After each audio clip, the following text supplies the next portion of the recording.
21-7 Eagles at Dallas as we welcome you to Nissan In-Game Live along with Ron Jaworski. I'm Michael Barkann. Jaws, this is just the second time this season the Eagles have been up by 21 points. They're not now, courtesy of that last moment Dallas touchdown. But if you are a player or a coach on this Eagles team, what are you saying in the locker room regarding this first half? 30 minutes left in the game.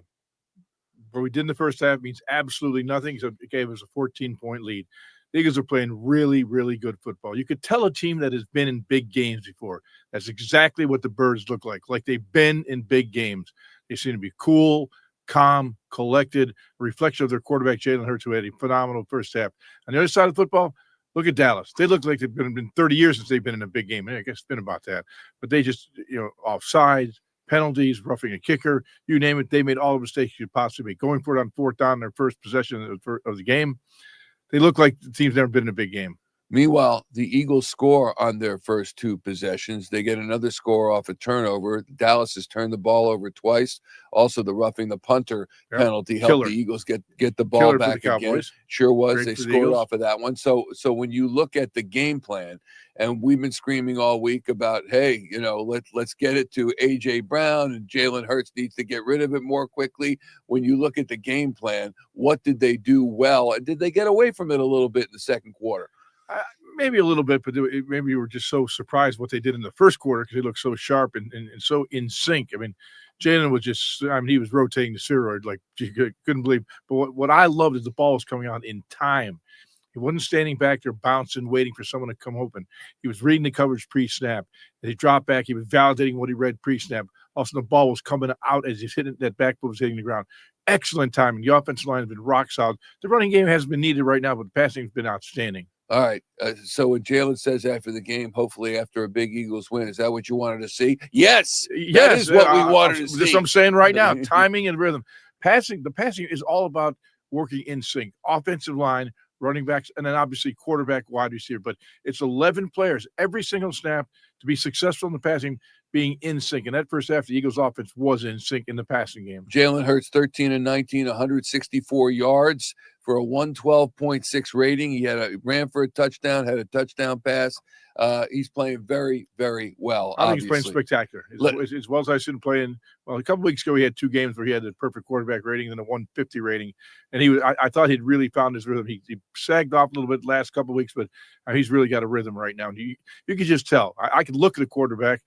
I'd played it for 17 years at this level. You can look at a quarterback and tell he's confident right now. He's feeling it. He sure is. He sure looks like it. When you look at the Eagles' defense and their defensive front and the pressure, it looks like Dallas made a concerted effort to get rid of the ball quickly. They know what's coming at them, but they're making inroads, obviously, culminating with the score. What did you think of the Eagles' defensive front line pressure? It was okay. We had a great interception by Reed Blankenship. We'd be talking about a one-score game right now, which would make it a little bit tighter, obviously. But I thought the scheme was good.